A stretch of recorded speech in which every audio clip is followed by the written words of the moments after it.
All right, well, let me push record first. All right, Yeah. welcome everyone. Good morning. I am Dr. Shanice Armstrong. I'm your treasurer for the Arkansas Counseling Association. This morning, I'm going to do a little bit of the intro in lieu of your president, Dr. soon to be Dr. Michael Jones. We welcome you this Monday morning. So excited to have you all with us. We are even more excited to bring Margarita Martinez with us this morning. She is the president-elect of the the Association of Multicultural Counseling and Development. She is the task force chair of Latinx Concerns. So she is a tremendous ball of energy and a tremendous source and wealth of information. And we're so excited to have her with us to talk to us about leveling up our Latinx counseling competencies.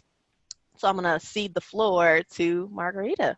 Hey, hey. And just one slight thing, Shanice, because we just transitioned to the new year, I just ended my VP role as Latinx Concerns VP.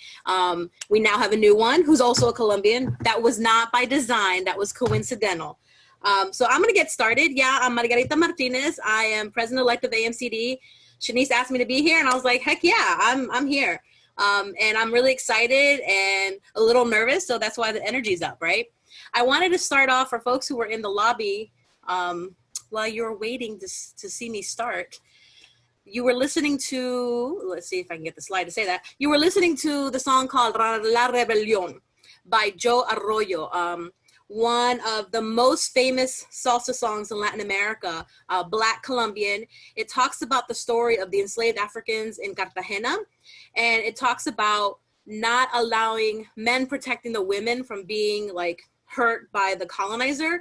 And it has such a rich history about teaching people about the history of Latin America and especially Colombia. And today is our Independence Day. I couldn't figure out the date. Some said 1890, some said 1910. I'm not here to figure that history out, but Colombia was independent today. Simon Bolivar was the guy who freed most of South America. He was born technically in La Gran Colombia, but today we call that Venezuela. So that's just a quick little, there's not gonna be a test, there's not gonna be a quiz. I'm Colombian, I had to share that with you today. So hello, happy Colombian Independence Day. Now let's get started. This is going to be tricky. If you have never seen the word Latinx, or you've seen it maybe in the last 5 to 10 years, and you're like, is this what we're doing now? Well, there is no consensus amongst the community. And that's probably common with most communities, right? There's no one magical word that everyone's going to be like, yeah, that's the one we want, right? So just understand that you're not going to please everyone. I personally always use Latinx because I feel like it's the most inclusive word, but there is a lot of thoughts and feelings about it. Trust me, logging into online and looking at the comments, you can't post an article that says the word Latinx without Latinx people going in there like, I don't like this word. It's too much US influence. I don't like that the English is influencing our identities. And I'm like, why do you care which colonizer is using your identity? Anyway, so yeah, just be mindful that there's no consensus. I'm gonna start there. But let's talk about the origins of the other words. Hispanic was chosen by the US government. That's like a word that they came up with for the census. And it only highlights our Spanish roots, which I don't like because it ignores our African and indigenous roots. So I don't want to pay tribute only to the colonizer. Technically, if we're using just people with Spanish ancestry, then that includes Filipinos. Hey, cousins. So just be mindful, but it doesn't include countries like Brazil because they don't have Spanish ancestry. They're Portuguese ancestry, hence why they speak Portuguese. So just be mindful that what the word Hispanic truly means. Latino, Latina represents people from Latin America. Now this can include the Caribbean and can include countries like Brazil, French Guiana, Suriname, all the countries that maybe don't have Spanish origin. If you know anything about Spanish, you know that it is a gendered language. So when we say Latino, Latina, or sometimes they do this little thing where they put the at symbol, so it's like O or A, it's still very binary. So it doesn't really include trans and non-binary folks. So, I don't know. Chicano, Chicana, Chicanx, Chicanx, those are a little bit more social justice minded. It was used by the Mexican folk in the US who were like Cesar Chavez, Dolores Huerta, who were really fighting for the workers' rights. It really comes from a social justice activist roots. There is research that says that more self-actualized Latinx who are not Mexican use the word. I personally have never seen it though. Like that's what the literature says, but I've never met that person. So I would think I would have met them by now. So I don't know. Just take that with a grain of salt. And then the one I use is Latinx. I put Latine, the one with the E. That is starting to catch a little bit of a little traction in Latin America, instead of using the X, which is more indigenous. And in Latin America, they're trying to use more E for conjugation, because when you conjugate, you have to conjugate for masculine and feminine, and E would be neutral. It's not that big, but it's getting there. There's some shows that I've seen out of Mexico that have been using it. So it'll take a while. And with anything with language, evolution and moving forward kind of takes time. And we all know that, right? But just know that Latinx is controversial. Latinx may not use it. So I've seen Latino / Latina / Latinx. You decide what you're going to use. But I would recommend Latinx, Latino, Latina versus Hispanic. That we're really trying to move away from. But if someone uses that identity, don't tell them they're wrong. You know, you have to meet people where they are. A lot of people from Texas, which y'all near, because I had to look that up, use that. So just be mindful, right? The way people self-identify really shows where they are on their actualization identity. So, and you know, whatever. If people fight you on this, know that the research does show this. If people use the term Hispanic, they tend to have more internalized oppression. Very popular people who use the word Hispanic, like Ted Cruz and Marco Rubio, who maybe don't really claim Latinx in a very self-actualized way, use the word Hispanic. Hispanic is used more in the government and more industry. Latinx is used by more people who are a little bit more self-radical and really more in tune with their identity in the US perspective. So they can give you clues. Something that's very popular around my way is I'm Spanish, which drives me up the wall, because I'm like, why are you defining yourself by a colonizer language? I don't go around calling myself English just because I speak English predominantly. So it's a thing, but it happens. It happens a lot in the East Coast and Mid-Atlantic. So there's also people who just identify from their national background. For example, like people will say, I'm Colombian. That's it, end of story. Not even Colombian American, Colombian. And that shows low acculturation and identification with the US. It could be with new immigrants or people who have really strong ties. International students, F1, you won't see them calling themselves Latinx. They'll call themselves Mexican or Colombian or whatever Latin American country they come from. So just be mindful that they do give you clues on the language that they use. And the last one, I guess y'all are so close to Texas. Like I said, I had to do a little geography research. Tejano is used a lot in Texas. That one's interesting. Tejano really means like the first settlers or colonizers of Texas, the first Spanish colonizers that were there. And then when Texas became part of the US, they called themselves Tejano. But that's still the colonizers. Those are still Spanish descendants. There are some indigenous people that were a part of that. I've never heard indigenous people call themselves Tejano. So just be mindful. Tejanos tend to be like light skin, a little mestizo. So it's interesting. Now, did I miss any? Are there any words that you have heard that I am not aware of unique to Arkansas? Have you heard any other words that people call themselves? If you want, you can put in the chat any words that I missed. I think I got them all, I think. If not, I'll come back to it. If you post it in the chat, have the chat up, okay? All right, cool. But I think I got them all, I think. Personally, I've never been to Arkansas, but it's on my to-do list now. Once everything's open again. I did do some research. I wanted to know what y'all had out there. So ranking in the United States, y'all rank 31 with Latinx populations, as in how big your population is, which is not that big. Virginia was like way higher. That's where I am. I'm in the city of Alexandria, Virginia. I'm down the street from ACA headquarters. We're really high up. And any guesses as to number 1, 2, and 3? I know we have a small group in here, but anybody want to guess in the chat who has the highest amount of Latinx by state in the US? Any guesses? No? I'll come back to that too. But yeah, y'all have a big amount. We got one raised hand. Here we go. Would like to talk. Go ahead. Go ahead, Patty. You are Yeah, a little unmuted. participation. Hello there. Morning, Patty. You're unmuted. Okay, well, Oh, I'm gonna mute Patty back. they And we did have Can some you hear guesses. me? Kath, oh, we can now. There you go, Patty. Can you hear me? Yes, can you yes. hear? Hello? Go ahead, Yes, Patty. hello. Can you hear me? Yes. I don't think she can hear us. Can you hear me? I don't Okay, think so so either. I'm gonna But mute we tried. Patty.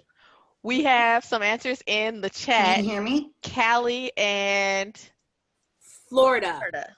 Yes, yes, yes. So it's going to be California and Florida. California is going to be number 1. I think Florida was number 3, and I think I forgot what number 2 was. Was it New York? No. Dang it, I already forgot. Texas? Oh yeah, there you go, Texas. Good. Yeah, it was Cali, Texas, then Florida. That is the top 3. And then Virginia was in like the top 15, and y'all a comfortable 31.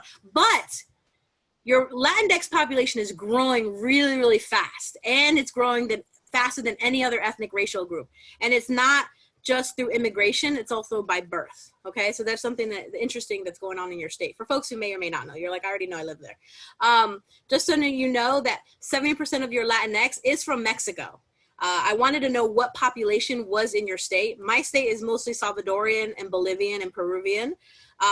So y'all have Mexicans, and that's one of the oldest Latinx groups in the U.S.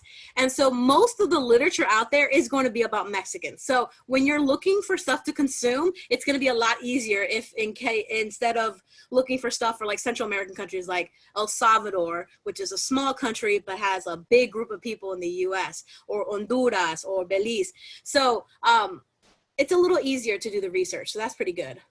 Over 70% of your Latinx are born in the U.S., and this is based on the 2014 Pew Research. All the stuff is in green and links, and I will send over this as a PDF so that y'all folk can send them out and all this stuff. So yeah, 70% of your folks are born in the U.S., so there is some immigration issues, but most of the younger population that are here were born in the U.S., meaning that they should have U.S. documentation. More than 50% don't speak English at home, or don't speak English at home, and then more than 50% speak Spanish at home. And we never want to assume that all Latinx only speak Spanish, because there are other languages in Latin America, but Spanish is the colonizer language, so that's the one we use the most. More than 50% of Latinx households earn less than, oh, I meant 50,000, not 50%. I'll fix that. Earn less than 50K a year, and 30% earn less than 30K a year, which is kind of low on the income level. It's a young community. Y'all got mostly millennials. And just to remind you who millennials are, they're not the 18-year-olds. Those are the almost 40-year-olds, right? So that's millennials. So that's your biggest community. So that's going to be the late 20s, early 30s, almost going to 40. So that's your biggest community. So that's going to be people who, if they don't have a college education, is going to need support to get that maybe post non-traditional college education. So yeah, something to think about. 30% of your Latinx have a 2-year degree or some college. Only 10% have a bachelor's. So there is a large inequity. So for my folks who are school counselors, what are we doing to help these Latinx get to college? And you do have an HSI. I was really hyped about that. HSI is a Hispanic Serving Institute. One of your community colleges that feeds into University of Arkansas is an HSI. Virginia doesn't even have an HSI. So that's a big deal that you do have a Hispanic Serving Institute, and it's registered and everything. So if you are working with a student and you want them to make sure that they have those resources, consider recommending an HSI, because just like students do really good at HBCUs and HBCs, Latinx tend to do really good at HSIs because there's more support and understanding. So telling you about yourselves.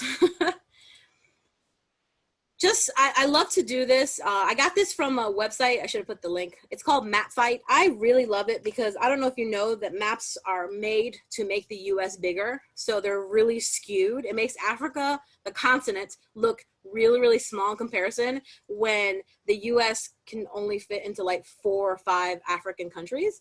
So it's really skewed. So I think it really kind of messes with our heads when we think of relative of size and population and diversity. So think of it this way. Mexico is a quarter of the continental US. That's how big it is. So if we're thinking of quarter of the US, so that we're talking about the difference between someone from Wisconsin for someone from Arkansas, like the cultural difference, right? So there is a big group of diverse Mexicans out there. And then I also did Arkansas because I want to see how big y'all were. And Arkansas is about 77% of the size of Mexico.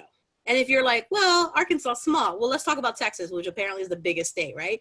That's only 35% of the size of Mexico. So things to put in perspective to understand that there's a lot of diversity, a lot of cultural groups, a lot of different foods, a lot of different religions, languages in Mexico alone. And we're just talking Mexico, which is your majority. That's not even throwing in all the other different Latin American countries. So I just wanted to put that out there. What I want to do now is using the ACA competencies, which are my favorite because I'm highly biased, especially because of AMCD's competencies. I wanted to use the competencies to intersect with Latinx identities and how we can use those to improve our competency working with the Latinx community. Because you can't just look at an individual and just be like, okay, we're going to focus on your ethnicity. Really? Really? Is that really the presenting problem? It's really important to look at all the different uniqueness of their identity. For example, I'm Latinx. But I'm Colombian Latinx, I'm queer Latinx, I'm non-binary Latinx, I'm disabled Latinx, right? So all those different intersections of my identity make me unique. For example, Latinx are predominantly Catholic. I am not. So if you come at me with that framework, it's not gonna go well because that's not how I identify. So there is a room for individuality. And I think when we look at intersecting identities and using the competencies, I think that we can do a better job of meeting the client where they're at. So let's use them.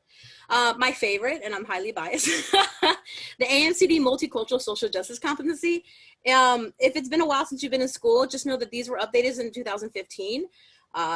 They're the reason why JAMCD has a higher impact factor than JCD, the Journal of Counseling and Development of our counseling profession, and JAMCD has a higher impact. Why? Because of the competencies. People are linking and using it as a source. And it's a really, really good competency. It's a short read. It's very theoretical.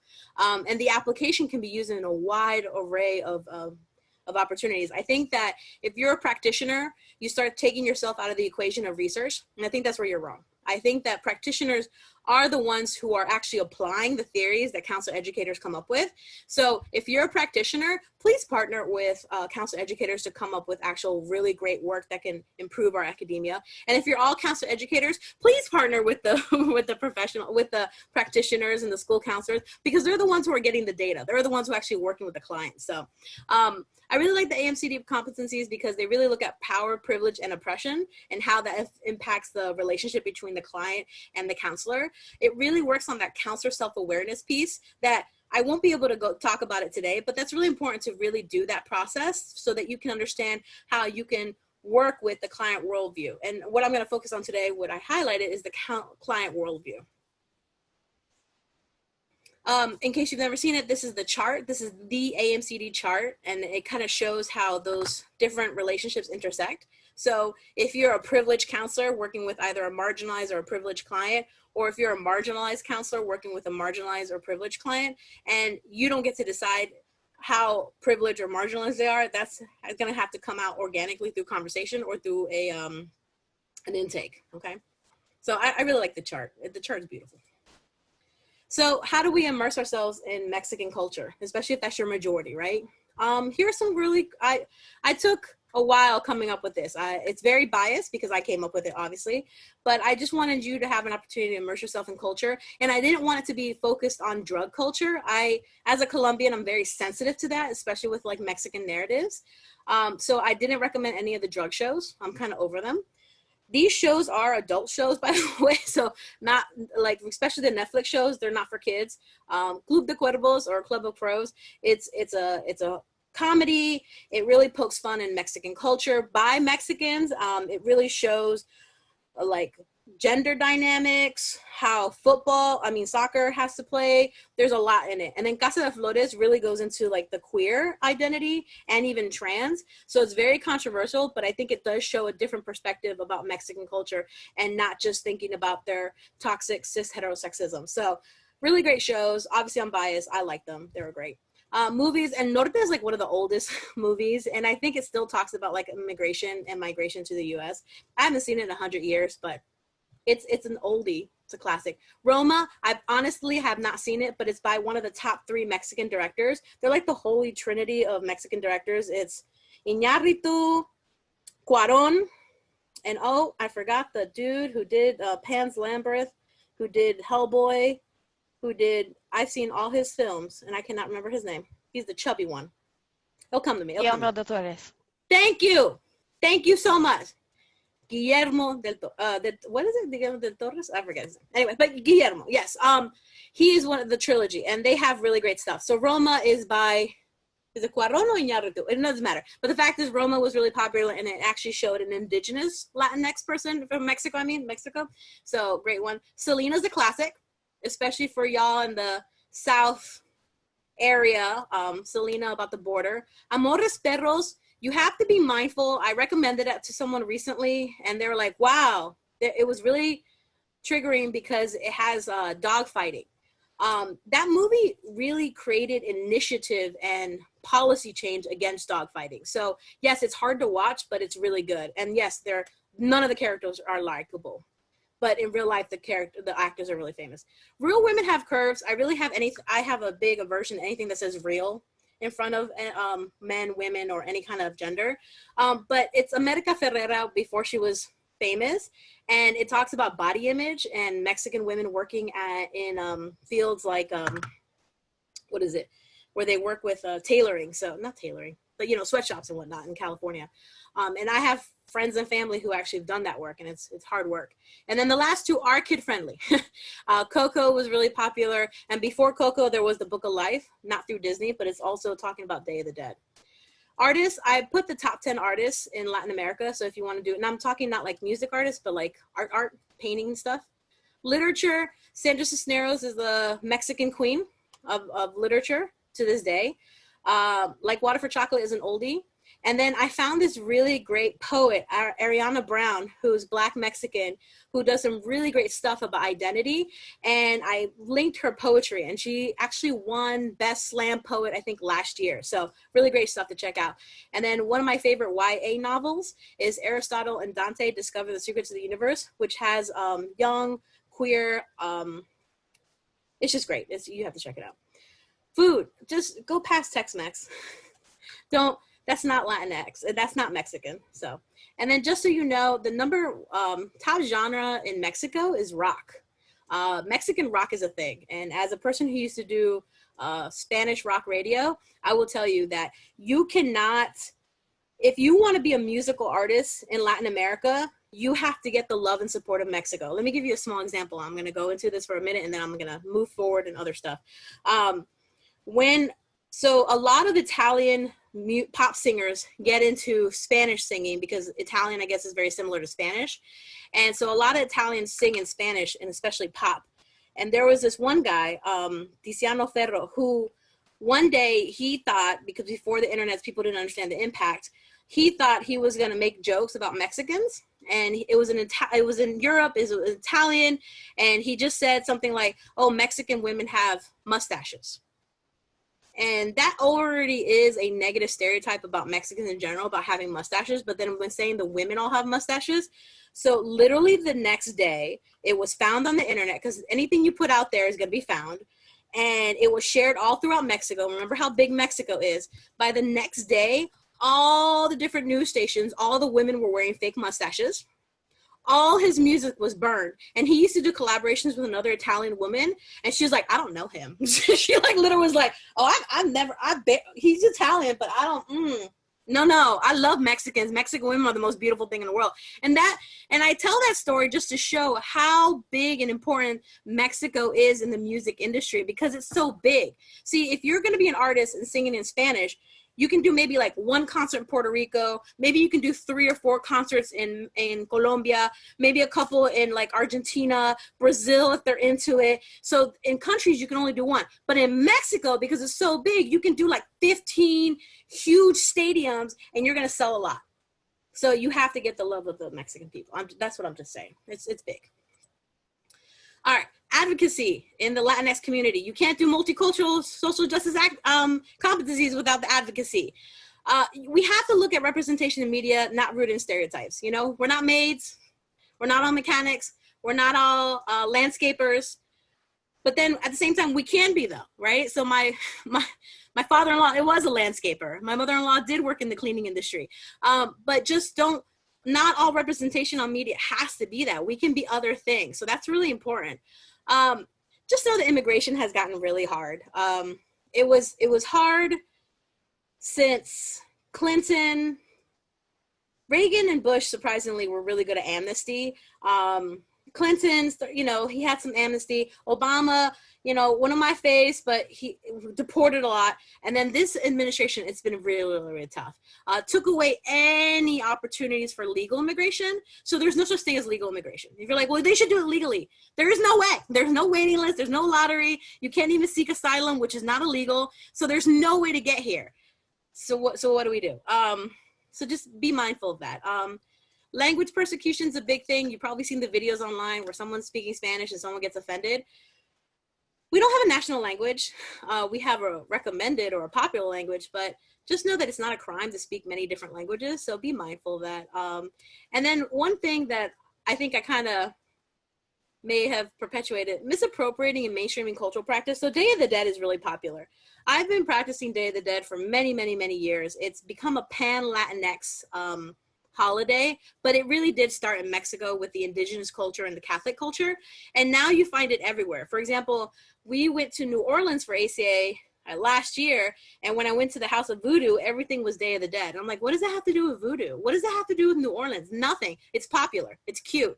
So be mindful of to not misappropriate just because it's accessible. Like you can get Day of the Dead stuff at CVS, right? You can get Day of the Dead stuff at Walgreens or Safeway or whatever kind of local stores you have. And it doesn't mean that you should be consuming it, and be mindful how you're displaying it. And please, if you get anything out of me, don't leave Cinco de Mayo alone. Like, let it go. No mustaches, no sombreros. Stop all of that nonsense. It's not the Independence Day of Mexico. Independence Day of Mexico is September 15th or the 16th. It's one of those 2 days, which is the start of Latinx Heritage Month. So celebrate that. Not Cinco de Mayo. Let it go. Let's talk about the intersections of being Latinx and disabled. Talk about a marginalized community. There is resistance to mental health in the Latinx community, but that's normal with a lot of ongoing marginalized communities in the US. So I think the best thing you can do is partner up with local and national organizations that help change that narrative, but know that there is going to be some resistance. But as you get a younger Latinx community, with most younger, like Generation Z, they're doing a little bit better, but that family pressure is what's going to be a bit of a killer. Most colonized cultures and most capitalist cultures are very ableist. You know, we measure people by their physical ability and their ability to work. Just know that because Latinx, due to education, a lot of our labor is very physical, so it can't really be accommodated for physical medical disability. So you get into this whole unemployment and how do you continue making a living for your family? So there's like that huge injustice there. A lot of Latinx don't qualify for insurance either because they do work that it's contracted work or pay under the table, or they can't afford it. So that does avoid preventative exams and procedures like mammograms and stuff like that. So we do suffer from health things that can be supported. Like if there was treatment, if it would have been caught early, you know, if we would have gone the medication, it would have been okay. But because that doesn't happen, we tend to have higher rates of mortality for things that could be functioning. And also not being able to afford or access or understand the importance of medications, you know, stuff not being in Spanish and there's access to information. Access to affordable, nutritious food. And then it has to be culturally appropriate, not based on diet culture. Like I've been to a nutritionist before. She's like, you need to stop eating rice and beans. I'm like, what's wrong with rice and beans? She's like, well, it's not healthy. And I'm like, says who? Like beans are a great protein. Ask any vegan, right? And then now they're doing a little bit better. And now it's popular to eat rice and beans or beans and other natural grains that come to Latin America. And before when we were told that it was unhealthy. So be careful when you are recommending things, if you are in that kind of field that you're helping people with food issues, that just, it's not based on diet culture, it's based on culturally appropriate things. So I'll probably preach into the choir. Queer and gender expansive Latinx. You know, I just want to be really proud and say that gay marriage does exist in Latin America, including not all of Mexico, but a lot of the main cities, and even transgender identities. Now, be mindful that unfortunately, some of these countries will only allow you to change your documents if you do have gender affirming surgery, which is oppressive in its own self because it's really hard to do, and you don't have to have gender affirming surgery to be trans. So whole thing, but just know that cis heterosexism is real big in the Latin American culture countries, just because of the intersection of Christianity. So be mindful. Now there is a bit of hypocrisy, and I am going to poke fun at my culture here. While we're very cis heterosexist, we do have like icons that transcend gender. Like Walter Mercado, who's like a very famous astrologer, and that documentary, I mentioned it later, and I think I put links, if not, there's a documentary on Netflix, really, really good, about Walter Mercado, and transcends gender, had a male assistant for like 40 years, and I'm like, an assistant, right? So we're interesting. I think it's like we know that people have these relationships, but we just don't talk about it. Juan Gabriel is another famous one. Is a very effeminate singer. I remember took my mom, that was her first concert I took her to, and like I had to stop her from taking off her bra. I was like, Mom, what are you doing? What are you doing? But Juan Gabriel was like one of these crooners, and most of the crooners are from Mexico. Chavela Vargas is not Mexican, but don't tell a Mexican that, or don't tell, well, she's dead, but don't tell Chavela Vargas that either, because she is actually born in Chile, but left Chile due to persecution and went to Mexico. And she says Mexicans can be born wherever they want. And so she's really proud, and she's a really big staple in the culture, and very lesbian, and very masculine too. So we do have these heroes in our culture that transcend gender and are queer, but yeah, I don't know. That's a weird one. I don't know if other cultures have that. And then Frida Kahlo, we all love Frida Kahlo, but let's not forget she was bisexual. And if you say that in a museum that's run like by family members of Dolores Olmeda, who is another artist who she had an affair with, I asked, like, well, where does it say she's bisexual? I got chased out of the museum for saying that word. So we're proud of it, but we're not. Yeah, I'm gonna move forward. Religion and spirituality. I'm gonna go back real quick. I think I fluffed over this slide really quickly.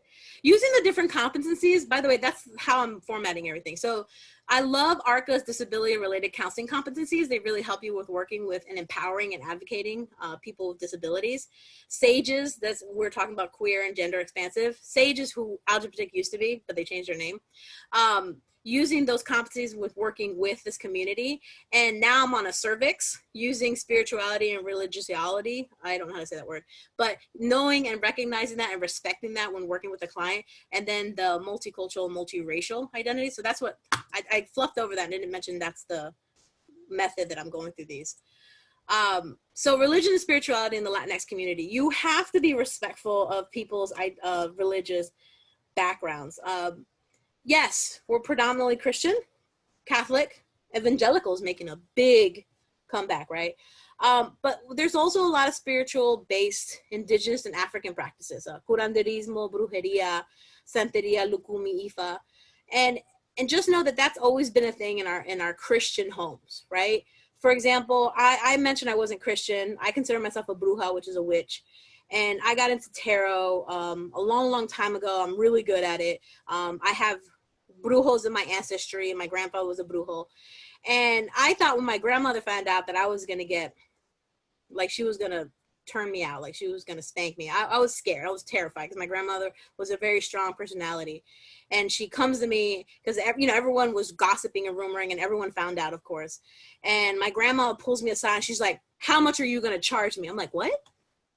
She's like, how much are you going to Grandma, I'm not charging you. She's like, okay, read my cards. I was like, what is going on here? This is the woman who's at church 3 days a week and hardcore, but is like interested in fortune telling. And it comes to find out that she's been going to this famous witch in Colombia every time she goes back is paying hundreds of $100s to get her fortune told. And I'm like, what does it have to do with Christianity? But that's the hypocrisy I was talking about before, right? That we're very Christian, but we do practice those indigenous African practices. For example, I'll go to Botanica, which is Santeria based, and you'll see Latinx people, and they're buying stuff, but they do one of these, like, don't look at me. Don't look at me. And you'll be like, hey, didn't I see you at church last week? So it's a thing. But we have to be respectful of those practices because those shaman healer interventions are going to be very helpful in your interventions. If a client thinks they have a mal ojo or someone has done some witchcraft on them, yes, you can give them interventions, but also support them in going to a shaman or a healer to get that additional intervention. Even if you don't believe, the placebo effect is very powerful. You know, you get an egg rubbed on you, you get some tobacco breathed on you, and you go through this process that's supposed to help the gods kind of hear your plea. That's empowering with the work that you're giving them, of course, right? Be mindful. Just so you know, when we're talking more about millennials and Gen Z, horoscopes, tarot, votive candles, and altars have made a major comeback. Like it's big. And the documentary I was talking about before, Mucho Mucho Amor, The Ledger of Walter Mercado, excellent. Lin-Manuel Miranda, the dude from Hamilton, the guy who did Hamilton, he's in it too. And just to show like how much we love our horoscopes. So it's very interesting. My family, I saw it and I thought it was just my family was nuts, but then I was like, oh, no, never mind. And I apologize. I said that with jokingly, but I don't want to minimize mental health. But I thought my family was the only unique one who did that, and no, it's a Latinx thing. And I was like, oh, okay, I'm not alone. Multiracial and multi-ethnic Latinx. So this is really big. I don't want people to assume that you can identify someone who's Latinx because they're kind of tan, they have dark hair and dark eyes, and maybe they're short, right? Like don't assume that Latinx look like. I was telling your treasurer, Shanice, I was making a joke. Well, I wasn't making a joke. This is literally how I do. I assume everyone in the room is Latinx until you tell me otherwise. I do that also with queerness. I assume everyone's queer unless they tell me otherwise. But with Latinx, there's no such thing as looking Latinx. There really isn't, because Latinx come in every shape, size, color, religion, ethnicity. Like we're a very diverse group. I know we talk about like Latinx are and Latinx do, but we're also really diverse. And one of the issues we do is that we focus Latinidad around whiteness or light skin or mestizo. I've heard prominent folks say, well, Latinos are all mestizo. No, we're not. And if you don't know what the word mestizo means a mix of indigenous and European, right? And no, we're not. For me to sit here and say that I have indigenous in me, yeah, I don't need a DNA test to tell me that, because it's not true. I'm mostly European. My mom is very pale. My grandmother's paler. My grandmother's grandfather was a Spanish colonel. Okay, so we don't have indigenous. Like most US white folk may or may not have indigenous, but that doesn't really make them mestizo, right? So the only difference between South or Central American who has some indigenous, well, not Central American because they have a lot more indigenous, so let's go South America. What's the difference between a South American who has some indigenous, if any, and mostly European blood versus a North American who may have some indigenous and mostly European? What's the difference racially? Nothing really. Anthropologically speaking, they're both white. But because of the nature of who in the US we get to decide is white, the moment I moved up to North America, I magically became brown, which, hey, cool, brown and black pride, right? But it's also, by doing that, we're erasing blackness and indigenous identities from Latin America, especially in Mexico. Mexico have this glamorization of mestizaje, and we're like, we're all mestizos. And I'm like, no, you're not. There are legit indigenous tribes who have never mixed with European colonizers. who still are active and a part of Mexican society and don't have access to resources and rights in Mexico, who are also oppressed, just like they are in the US and just like they are in Canada. All of North America needs to do better with their indigenous groups. So Mexico's guilty. And then I'm loving the movement where they're trying to, in Mexico, like, we're like, hey, remember us Black Mexicans, just if you need a little geography help, right? If we think of the US, I wish I had wait, do I have a map? Let me go back to that map. I'm making a point here, I promise. All right, so the US is here, and then Mexico is actually attached like down here, right? So all of this is water. The Caribbean's here, and then if you go further down, it's Colombia, and right. So Colombia, Central America, we all touch the Caribbean, and then so does Mexico, and then some of North America is close to the Caribbean, like Florida, right? Just so you know, more enslaved Africans came to Cuba than all of North America. Let me say that again. More enslaved Africans came to Cuba than all of North America. So we have more Black in Latin America, right? You don't think it, but it exists. Like, for example, people forget, and well, that's privilege, right? To be able to not notice things. I had a friend who's a prominent counselor. We were talking, they're from Honduras, and I was talking about Black folk in Honduras. She's like, we don't have Black folk. I'm like, excuse me, have you seen your soccer team? Because I know I was like, what African team? Oh, that's Honduras. Never mind, just kidding, right? Yes, and she's like, we have Black folk. I'm like, have you never heard of your traditional dance that is all done by West African roots? So where was I going with this? Oh, so I think that there's a misunderstanding on how much Black and African ancestry we have through Latin America. For example, salsa, cumbia, there's other ones, reggaeton, there's other ones, salsa, cumbia, merengue. All the traditional big dances of Latin America are all West African based.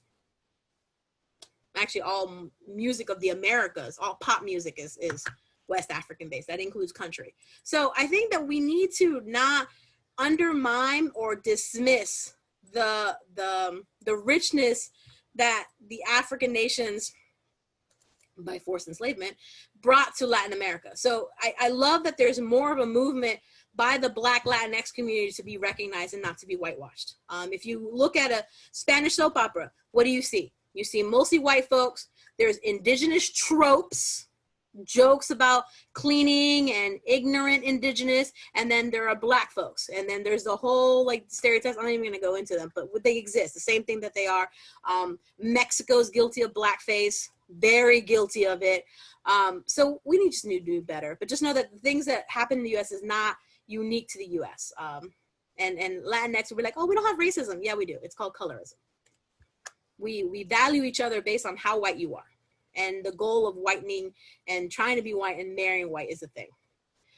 Non-Black Latinx and non-Black people of color, we also have to be super intentional about anti-racism. That's, I guess, why I went into I don't want to say a tangent, but I went on about it for a bit, because we need to understand that there is more of an awakening towards privilege people who are now noticing these disparities. So I think we need to take this initiative and keep moving forward. We're only hurting ourselves, like non-Black Latinx. When we try to be white adjacent, we're only internalizing the oppression even more. Because in reality, in the eyes of white supremacy, we're not white. I was like, as much as we want to be like, yeah, we are. No, you're not. Not in the eyes of white supremacy that's based in the US. We never will be. We'll never seen as such. So why are we trying? We're just hurting ourselves. And we can't erase the indigenous cultures. All of the Americas have had a hand in erasure and oppressing and genocide of indigenous tribes all throughout, from Canada. Don't assume that Trudeau's doing a really good job. He's not, with indigenous communities, all the way from Canada, all the way down to the bottom tip of Chile and Argentina. We need to do better. Brazil has a very oppressive president right now who's being very oppressive towards the indigenous tribe. Colombia has a very oppressive president. Don't tell my mom that, because she's like, he's great. I'm like, then why are the indigenous and African ancestry folk protesting? She's like, I don't know. I was like, well, isn't that a clue that something's wrong? That you're so blinded by privilege that you haven't noticed? That could be it. Yes, it is. speaking to her is hard. My mother, we lived in the U.S. Well, my mother and I came here in 1983. We were very privileged that we came on a visa and had citizenship privilege because my grandmother came without it and fought and worked and had a family sponsor us. And my mother, about 5 years ago, 5 or 4 years ago, retired to Colombia, and she took her Social Security check. And so she gets it there and she lives like a king. She has a maid, she has a driver, she lives in a penthouse. It's good. The US dollar treats her good in Colombia. So she's finally living a privileged life, but she completely became so privileged that now she's not realizing the oppressions that she's committing. So it's, I guess that's all it takes to become privileged. When I went down there, I probably was oppressing people left and right without not even noticing. That's how privilege works. When working with group, there weren't no group competencies, but I'm a groupie. My spouse is like the best group counselor in the world. I won't go there. But when you're working with group and family dynamics, just know that family dynamics really get skewed by English proficiency. I'll give you an example. My mother can speak English when it comes to customer service at a supermarket, because that's where she worked. She worked at a supermarket. She worked at a deli. She can help you with that. But when it came to navigating things like her Social Security or navigating her benefits or navigating her health insurance or me doing my FAFSA, because those were so rooted on English jargon and language proficiency that you really need to understand to be able to navigate, I was more empowered than she was. Since I was 5, I've known her Social Security number. I've been pretending to be her over the phone since I was like 10. Hi, my name is Mariela. And I was like a little kid and they're like, yeah, okay, you are. And I'm like, okay.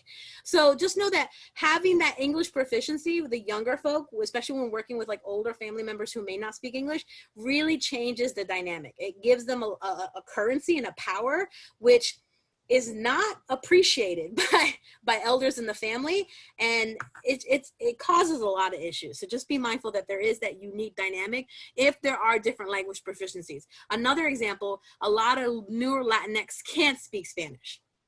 So there's that lack of currency and lack of access to the culture because of the fact that they can't speak Spanish. That is a big thing. I know Latinx counselors who can't speak Spanish. So that's causing a whole different dichotomy. I think the Latinx in your area do speak Spanish because of the data I was showing before. But as we evolve and as longer we stay here and we go into first, second, third generation, I'm not even first generation US. My kids, if I were to have any, would have been first generation because I wasn't born here. But my dominance and fluency is in English. So it's, know that men are deported more. So there are, you're getting strong matriarchs and you're having power vacuums. So if you have a hetero household with like a man and a woman and the men get deported, so either the woman becomes the matriarch due to Marianismo. Marianismo is that whole like Virgin Mary kind of like you have to give yourself and you have to be more and it's all about your kids and all about your family and no self. So there's that really strong culture. So either they'll take over and become a matriarch, which is what happened in my family. Since my grandmother came here and my grandfather stayed back there, my grandmother came here, she brought everyone over here, and then most of my family members didn't maintain marriages if they were hetero. So it was mostly women raising children. So we're a strong matriarch. And that's not traditional in Latin American culture because we are very machista. And if you don't know what machista is, toxic masculinity. That's really what it is. And we teach it to our children, which is really good, bad. And I'll fix the slide, toxic masculinity, not masculine. So just know that there is that power vacuum. You do have women kind of being in charge, or if it's not a woman, then sometimes it falls on like the oldest son or a cousin, which also causes uniqueness in the family. Know that we're a very collectivistic culture. So there is extended family. Like I have probably 50 cousins. I'm not exaggerating at all. Like I'm not exaggerating. And we were very involved in each other's lives. Like, and some of my cousins are 20, 30 years older than me. So like you treat them like a cousin, but they're kind of like an elder because they're older than you, but they're in the same rank based on family. So know that there is a lot of reliance on the whole family and like grandparents, and then madrinos and padrinos or godparents who may or may not be related, but are involved with the family because either they were the godparents in the christening or godparents based on, you know them. My mother raised me as a single parent in the US, and I had her comadres, which were like co-mothers. she was in a community of all Salvadoran women, because that's the majority here, and all of us were raised together. So I grew up actually thinking I was Salvadorian, and all my cousins, like, I thought they were actual legit cousins, and it wasn't until I was a lot older that I was like, oh, we don't have blood relation. Oh, okay, but we treat each other like family. So just know that is a thing, and know that if all the parents are deported, then siblings kind of have to mature really quick to take care of the younger siblings. So that does happen, and working with those family dynamics, you have to keep that in mind.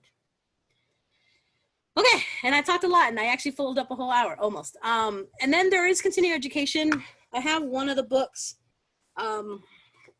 Patricia Redondo et al. Wrote this one. It was written in 2014, so it doesn't refer to the multicultural social justice competencies because they came out in 2015.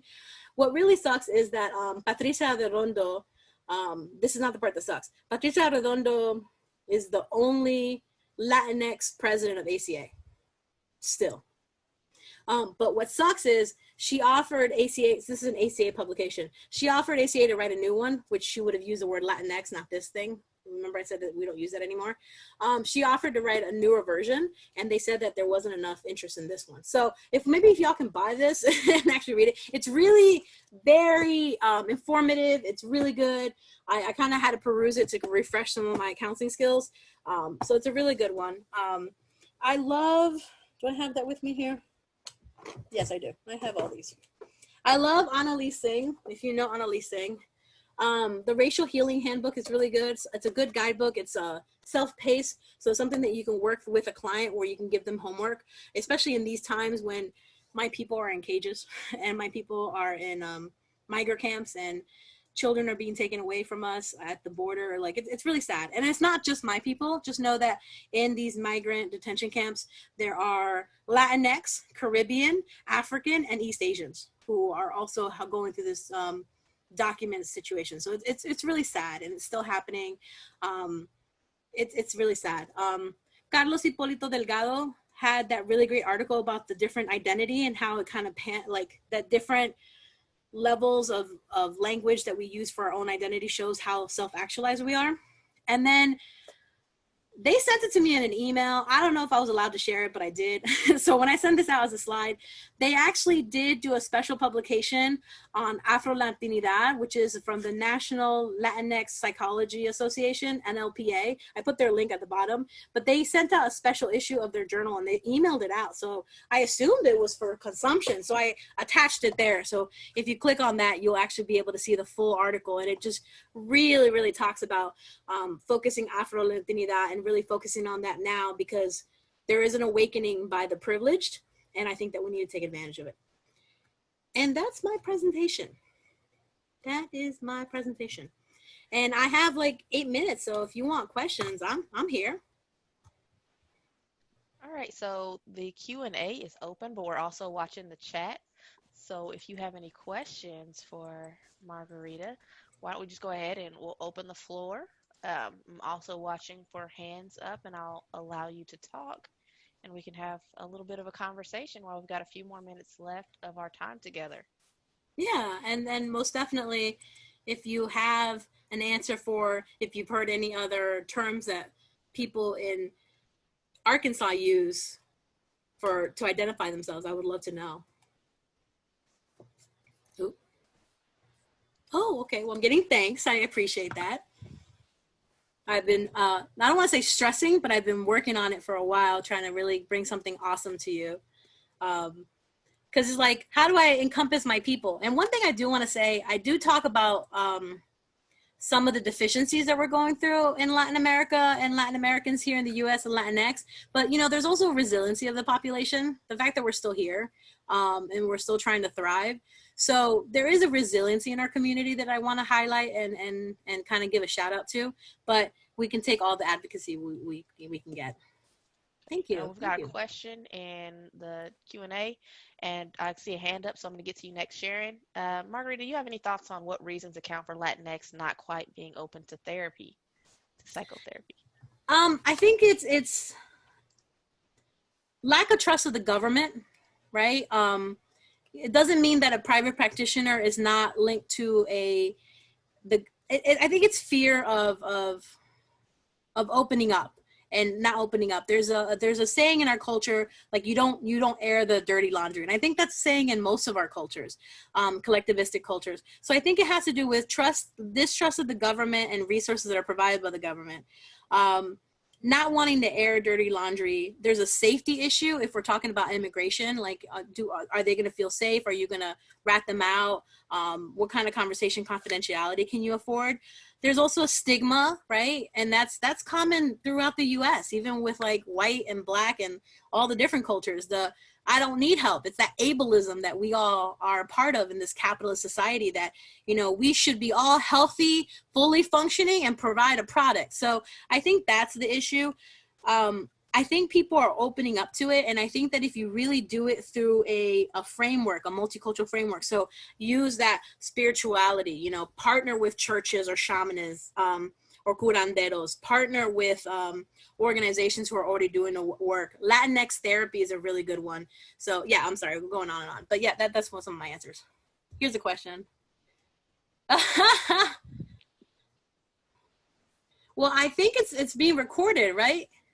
So as long as they're members of ARCA, I think they have access to it, right? Well, actually, Margarita, we open this up to everyone. Look at that. Because it is our Minority Mental Health Month, and we want to share this knowledge with the world of counselors and mental health professionals and advocates throughout. And so we make this available on YouTube. It's accessible through our ARCA Facebook page. Mm-hmm. And so it will be there. And Margarita, do you have your contact information? I'm gonna link the AMCD website, so I can be hired for speaking gigs and whatnot. I do have a fee, so just be mindful that I do care about my time. So be mindful of that. But yeah, I'm on the AMCD website. My contact is on there. If you go into the leadership, I am listed as president-elect. I'm still trying to get my head wrapped around that. I'm really proud of having that position, not just because I'm a president-elect, but because I'm a master's level practitioner. And I think it's only the third time in our 50 years of history that we have a master's level practitioner as a president, incoming president. So I'm very proud. Like practitioners, yeah. No offense to counselor educators. I love you too. No, but we need more practitioners to right? be leaders. And so I love it that you have stepped up into this position. So I'm going to unmute Sharon Jones and allow her to take the floor. Okay, Sharon, Hold you're on. unmuted. Okay. We can My hear you. question, can you hear me? Mm-hmm. Yes. My question is, at one point I worked with a Hispanic family, and this has been a while ago, some years back, but how do you get them to begin to really trust you? So we were talking about in therapy, how do you do that? Because even it didn't matter what I said to the parent, as I was working with her children and trying to help her get her kids back. And by the time she began to trust me, and this is over, like over a year, by the time she began to trust me, it was like too late. So is there something else that could be done to make it maybe move a little bit faster? I know you've talked about some of those things today, but is there something else, like more so in a nutshell? Yeah. Can I ask your background? What's your racial ethnic background? I'm African American. Okay. So there is, I think that one of the things that we have in common between the two communities, the Black and the Latinx community, is the importance of church in our communities. Mm-hmm. And I'm not saying that all of us are Christian, but that is an important thing. I think that's a great opportunity to partner with some of the churches or some of the religious leaders in the community, and to offer workshops and offer kind of just opportunities for people to come ask questions and really do that partnership, because it really works well. Because if you can get that trust of the community, it's a while. Unfortunately, people of color communities are kind of taught to be against each other instead of uniting. And I think that we need to do better about that. But when you're trying to offer counseling interventions, I think you need to get as many allies. So either working with nonprofit Latinx community organizations or working with religious communities is going to really be a big help. Okay. Thank you. And then also having Latinx people in your practice, if it's either an assistant, a translator, someone who just picks up the phones, sometimes just having that is a bit of a currency to let people know, like, hey, Latinx people trust me. And street cred goes along. I have really big Vietnamese street cred up here. How did that happen? I helped out like 5, and then they told the whole community, and now I got like super street cred. So get some street cred by like bringing some people into your practice if possible. Okay. All right. Thank you. You're welcome. Great question.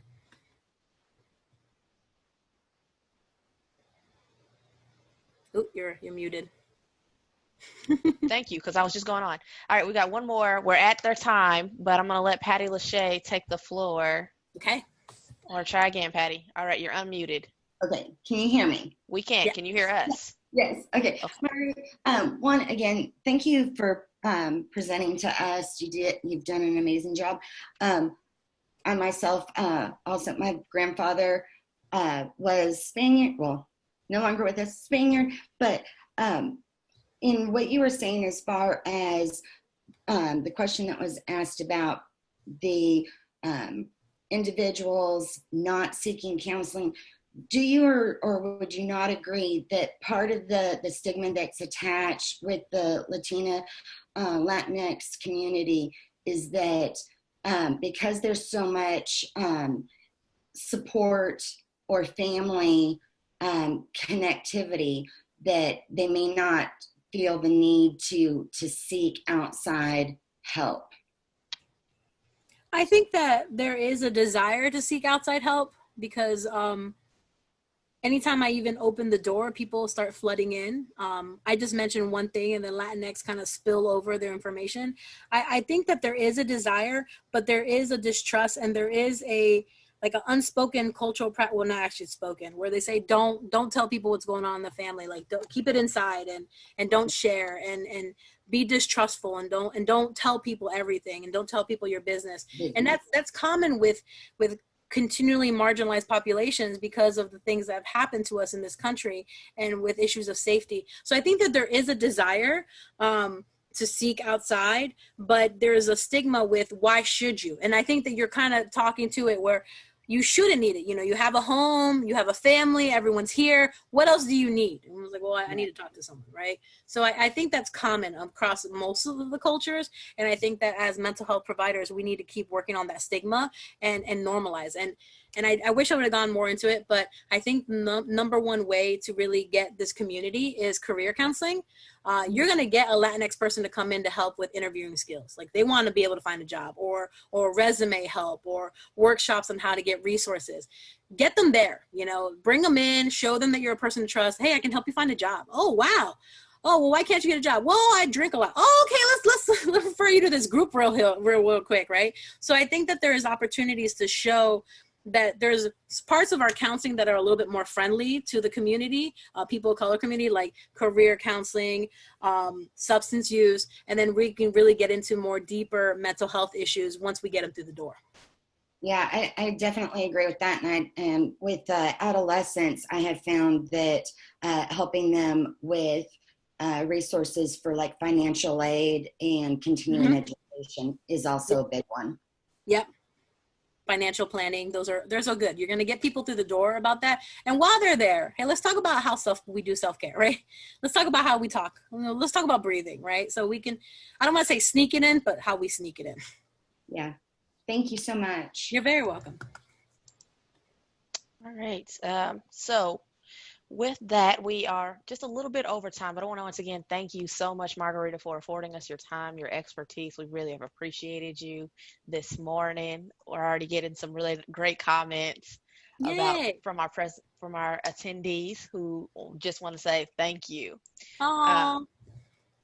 We will be putting this recording together, and it'll be available on our Facebook account once again.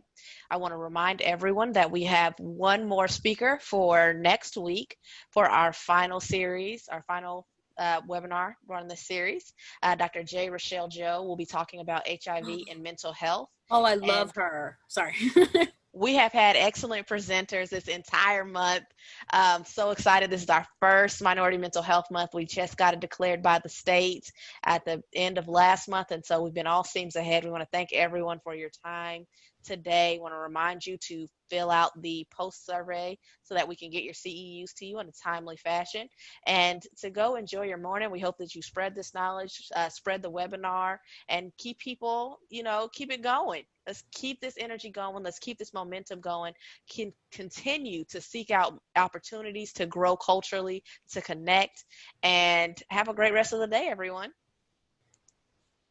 Thank you. And I'll send you the PowerPoint as a PDF so you can share that as well. Yes. Thank you so much. We really Because of the appreciate that. links. Yeah, no problem.